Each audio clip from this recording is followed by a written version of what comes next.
good morning everyone. So based on request, no, I am going to show you a video on how to tag your learners on the SBFP or school-based feeding program. Kay lately, nangayo, ipangayuan tao ka ng report sa tagging sa LIS pero wala man na nakatag last year. So I hope this year we are going to do it correctly, properly. So kita nga mga class advisor mo ay mo tag para dili na maglisod ang ato ang office or school principal para makita pa sa mga learners na tag. So I hope this video will help you and let us do our job happily. Enjoy. So arito sa atong browser mga moms, no, mula kita LIS login ta using your credentials. Ato lang i-close. Okay, naka autofill naman ako so sign in na to atong credentials, then of course dashboard. So ang dashboard is yung nani, no, number sa enrollee sa Tibok School na siya, o pa na siya 380. Then let us click master list. So wala na, no, mura ni ko advisor ni siya nga kuan na advisor ni siya nga platform page. So wala na tong ubang mga kuan advisor nako. So let us click master list. Then after clicking the master list, of course magawas, of course we should have master list na natay enrollee para natay itag. So wala mo pud tay itag kung wala pa ta nag-enroll, no. So after enrolling our learners, ato na silang itag para sa tuang school-based feeding program. Then diri mo sa tuang master list na siya select tagging. So ato nang i-click. So there are 3 tulo na siya sa kuan, no, sa tagging. ADM means alternative delivery modes for those learners nga dili gyud ka eskwela. Ayaw tong dili mo eskwela, katong yung dili ka eskwela. So diha na to na sila tag, no, because ilang disability. So diha na to na sila itag. Then BMI. So anyway kining BMI wala pa magyo kayo ni kugi compulsory. So ang BMI nila na status nila atong i-entry diha. So for now we are going to focus on the SBFP, school based feeding program. So as per request, no, at so i-click na to na. So once i-click na to, so we are nanta sa page sa tagging of learners on the feeding program. So kini nga page, so makita ninyo diha is tag, no, tag.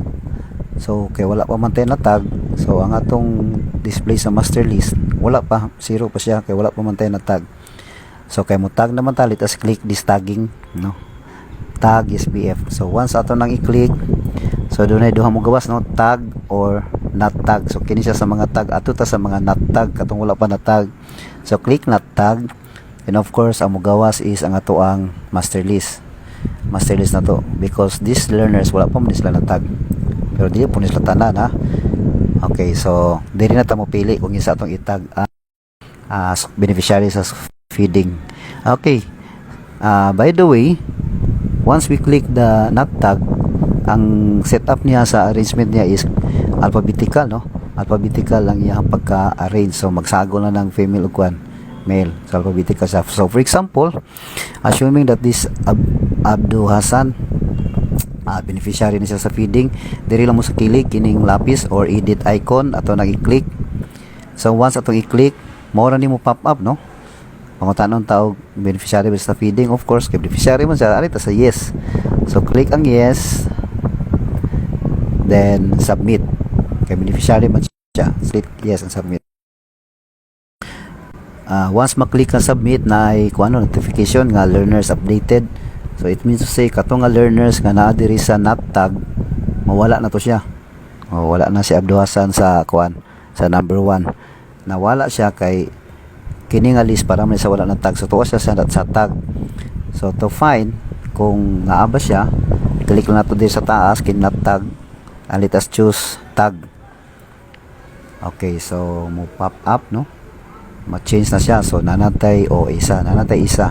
So si Abdu Hasan ang natag. Kini lang is to verify kung nabalhin ba gid siya. Okay, so kung mudungag pa ta, balik lang ta aning tagol tag dayon, balik ta sa not tag. So assuming kining isa kini si kuan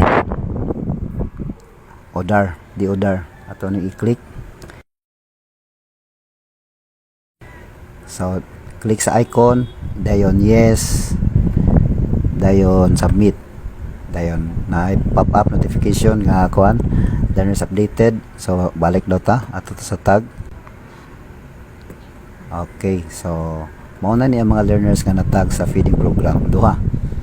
So assuming nga nasayop tag tuslok, no, of course sayop man ako kay dili man sila mga feeding kuan beneficiary. So assuming kay nasayop man tag tuslok, dili mabalak ka, no, ato lang i-click balik ang ilang kuan edit icon, dayon ato lang silang ino kay dili man gini sila mga beneficiary, then submit.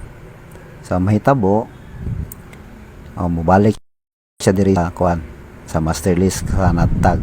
So ato na putong ibalik to si kuan di order kay dili man gito sila feeding beneficiary. Grade 5 man ko. Okay, so dara, no, so kung masayop lang ha, then ibalik na to, click na tong edit icon, then select no. Okay, so nabalik na sila diri. Let us check sa tag nga sa feeding. Okay, so blanco na. So that's it. So mora to ang proseso, no. Musulod lang ta atong sa ibabaw sa tong master list. Balik ko na ko. Ibabaw sa tong master list, select tag, then select SBFP o feeding program.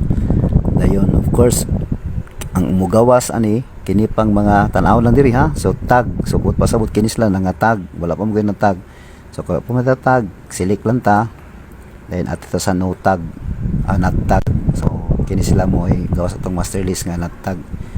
So maura. So I hope nga makatabang ta, no. For now we are only required sa feeding program, no, kay para dili na magtag ang school principal gikan sa kinder to grade 3. Mabalaw mo siya kuan, balaw siya pangita. So ato lang itag kay kita kailan man tagkin sa beneficiary sa kuan. So that's it. So I hope nga na may nakatunan. Thank you for viewing. Magandang buhay.